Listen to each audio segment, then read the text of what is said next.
As the poets pass on, one of the damned hears Dante speaking, recognizes him as a Tuscan, and calls to him from one of the fiery tombs. A moment later he appears. He is Farinata degli Uberti, a great war chief of the Tuscan Ghibellines. The majesty and power of his bearing seem to diminish hell itself. He asks Dante's lineage and recognizes him as an enemy. They begin to talk politics, but are interrupted by another shade who rises from the same tomb. This one is Cavalcante de Cavalcanti, father of Guido Cavalcanti, a contemporary poet.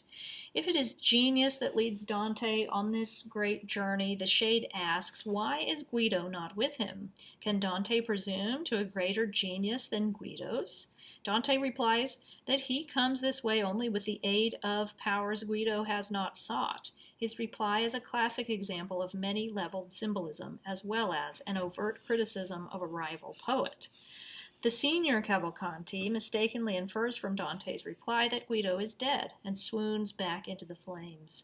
Farinata, who has not deigned to notice his fellow sinner, continues from the exact point at which he had been interrupted. It is as if he refuses to recognize the flames in which he is shrouded.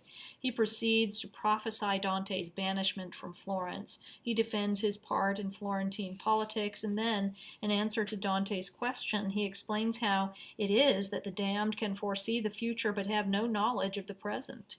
He then names others who share his tomb, and Dante takes his leave with considerable respect for his great enemy, pausing only long enough to leave word for Cavalcanti that Guido is still alive.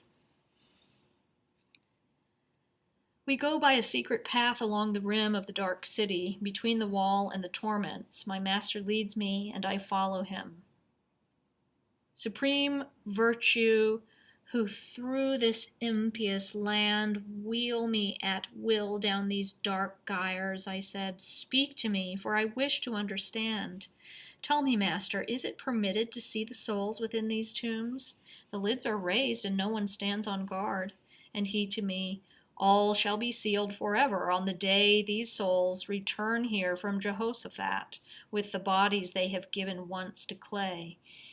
In this dark corner of the morgue of wrath lie Epicurus and his followers, who make the soul share in the body's death.